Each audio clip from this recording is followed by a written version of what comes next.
Hi, I'm Simon from Britican. We demonstrate what it's like to live aboard a boat.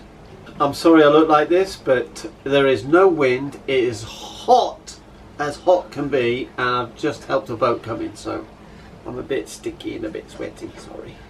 Okay, so what you're going to be watching now is the final part of 3 about boat batteries. In our last 2 episodes, we covered how to identify what kind of batteries you have, checking the physical condition of the bank, checking the marine battery health, and securing your battery bank. We also discussed how to maintain your batteries, check that your voltage battery meter is working correctly, plan your battery strategy, and it's to confirm how power you're getting from your external sources, i.e. solar panels. So in this episode, my good friend Aaron from Clarity Marine and myself will cover what routine check-in you'll need to do with your batteries while sailing or at anchor, what the deal is with charging, when you need to charge them to 100% and how low can you go, how to equalize your batteries, how your batteries will depreciate over a period of time, and we'll finish with when and how to get help.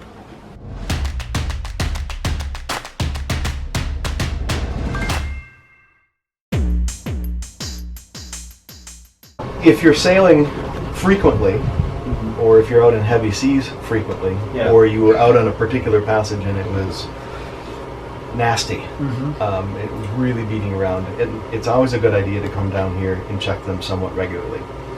If the boat is at the slip almost all the time, it's not quite as critical. It doesn't hurt, but if you're a very active sailing boat and you're out in heavy seas, it's good to come down and check the tension of all of these bolts somewhat regularly, at least once a year, maybe 6 months if you're a very active boat. And it doesn't take long. You just come down and you just check, each one. And then also it gives you a chance to look for any developing corrosion as well. And also it gives you a chance, if you have lead acid batteries, you might see some electrolyte has spilled. It's just the more often you go down to look, the sooner you're going to catch a problem. Exactly. And we're not saying you need to do this every week, but some people do it once every 5 years, and so we're just when they get a problem. When they get a problem, right? So maybe every 6 months or so, just go down and take a quick look at them. Yeah, sounds good advice. What should we, like with lead acid and gels? What should be the strategy about charging them, putting them up to 100%? Should we keep them lower, or what's your best advice? Unlike lithium, which we'll talk about some other day, lead acids definitely need to be fully charged on a regular basis. One of the leading causes of premature lead acid battery failures, whether it's AGM or gel or flooded, is consistent undercharging. It leads to something called sulfation, which I'll talk about in a minute.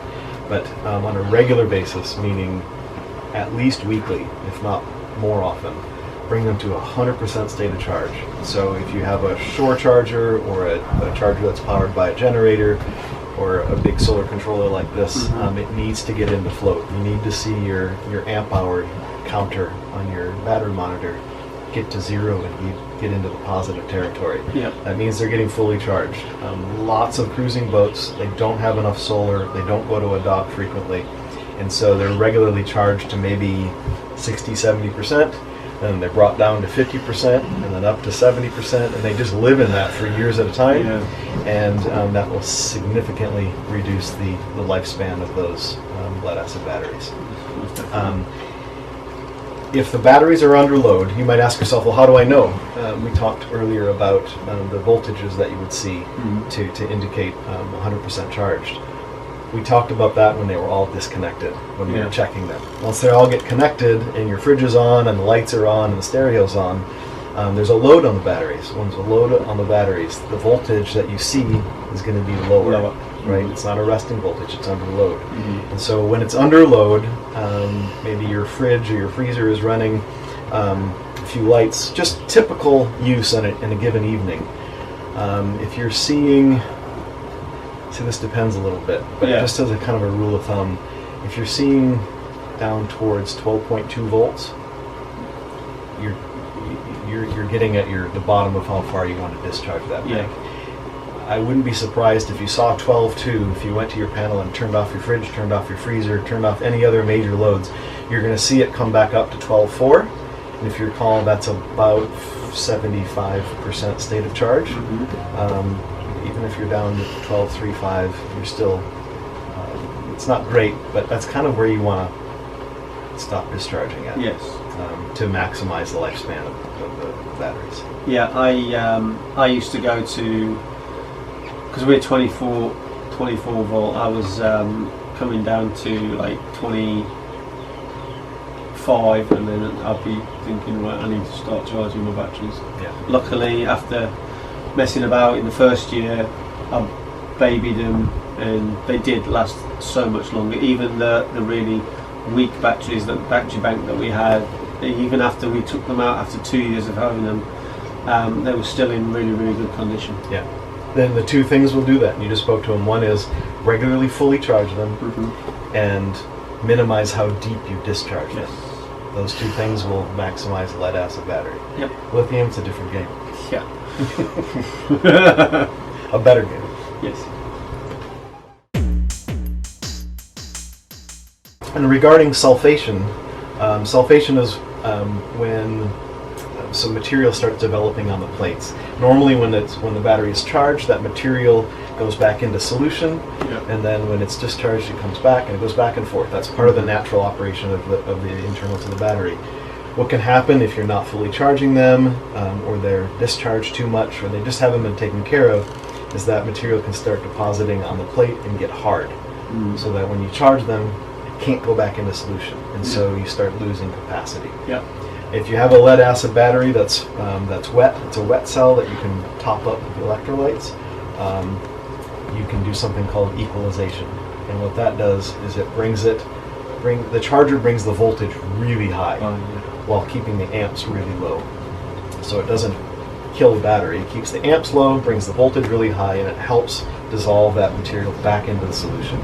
And it's definitely something you should do if you have a wet cell.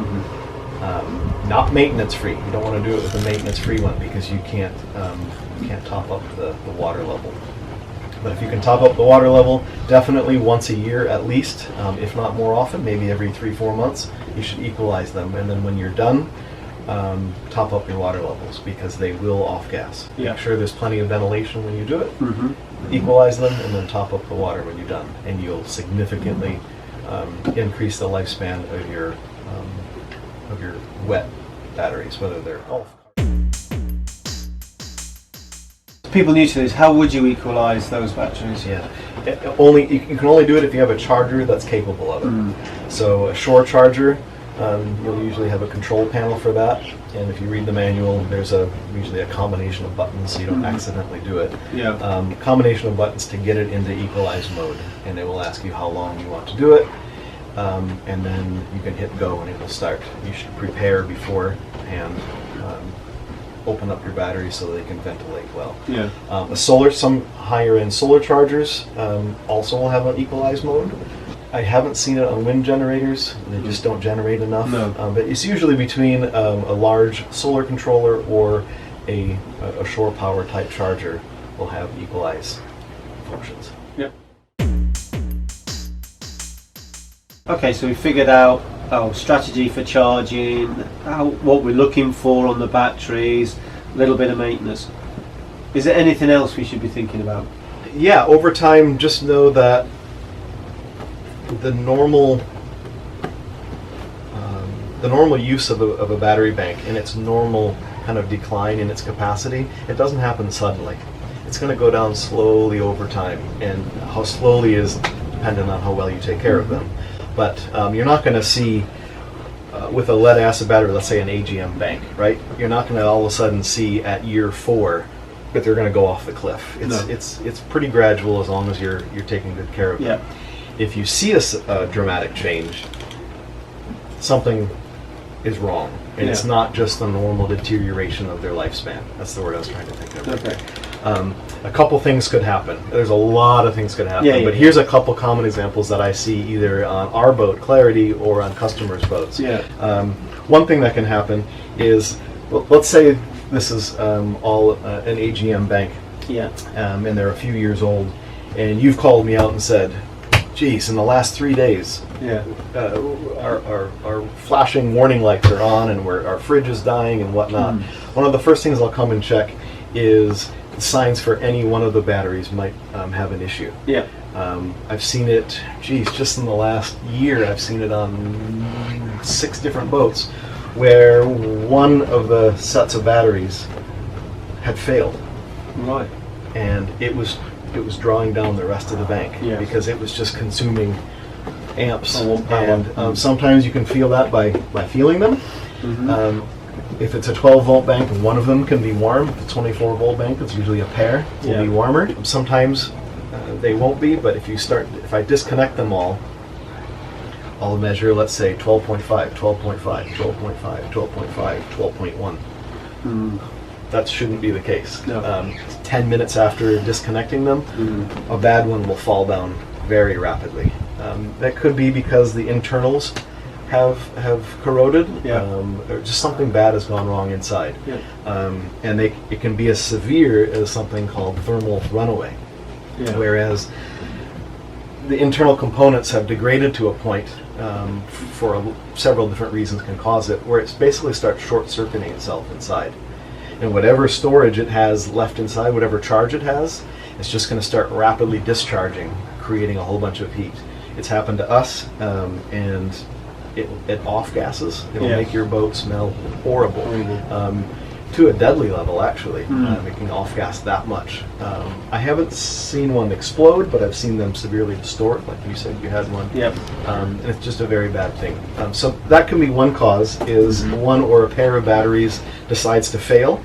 What you can do then is remove that 1 or 2 batteries and wire around it. So you still have a house bank, it's just smaller. It's a smaller capacity. Could you take that one battery out and put a brand new battery in? Not recommended. Why is that? Yeah, you want to have the same generation of batteries in a bank. So the same age group? The same age, the same size, and the same type. So you don't want a couple of gels and a couple of AGMs or a mix match. Even if they're the same brand, you don't want a brand new AGM dropping into a 4-year-old battery bank just because one of them went. It's just not. Because it's the other ones have deteriorated through just general use, when the other one's now brand new, and that's going to get pulled down back down to their level. You could significantly reduce the lifespan of that brand new battery that you just bought. So you're basically wasting money on that battery. By the time you have to change you have to change that one as well. Right, exactly. The loss of one of your batteries could be a problem. It could be a problem on your boat. It has nothing to do with your batteries. They might be fine. About 6 months ago, my wife woke up and she's accustomed to looking at the battery monitor when she's making coffee. And she said, "Aaron, our batteries are at 11.95. That's very not normal. Very not normal." And so I thought, what happened? And so first I came to see if any one of our house bank had started going into self-destruct mode. Everything looked fine. And it took us, I don't know, a day or two to sort it out, and we found out that the thermostat in our freezer had gone on the fritz, and what was happening is the freezer was running non-stop. It never cycled off, and so all night long the freezer compressor was running non-stop.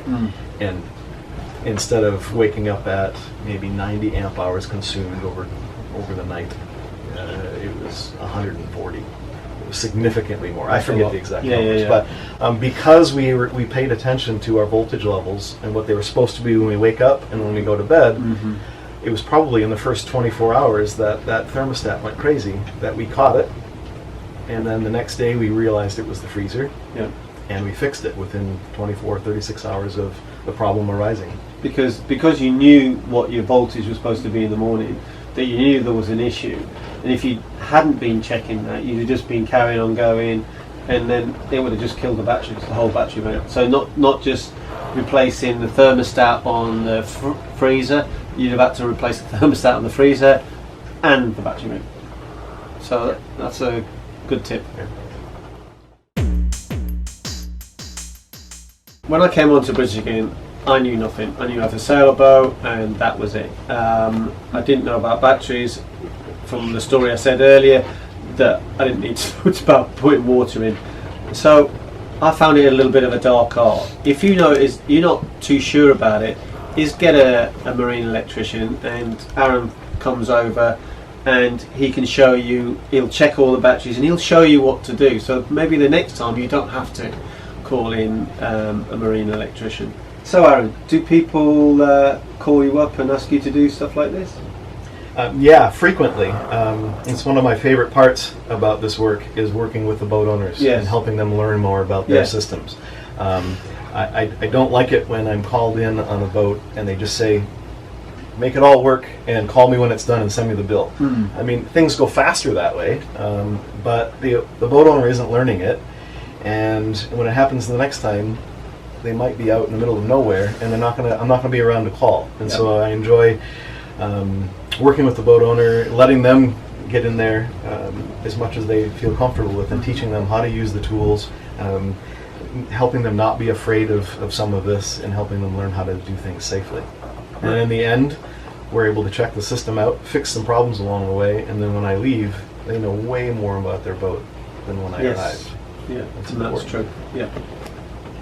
Do you have any questions about basic things you should know about your boat's electrical system? Do you know how to troubleshoot those systems? And are you curious as to when you should or should not call an expert? Get a copy of our free electrical systems audit for boaters, so you can be proactive with your boat electrics, which means less stress, fewer costs, and no nasty surprises. Follow the link located at the top right corner, or you can find it below in the description. So that concludes our 3-part videos on marine batteries. Thank you for watching. Make sure you check out all our other videos. So coming soon, we'll show you how to use your multimeter, and also we'll show you how to troubleshoot electrical problems, so it'll give you more confidence in the process. So I'm going to go and jump in the sea and cool down. Bye! Oh, the fly! Get attacked by flies. No, because you're gonna...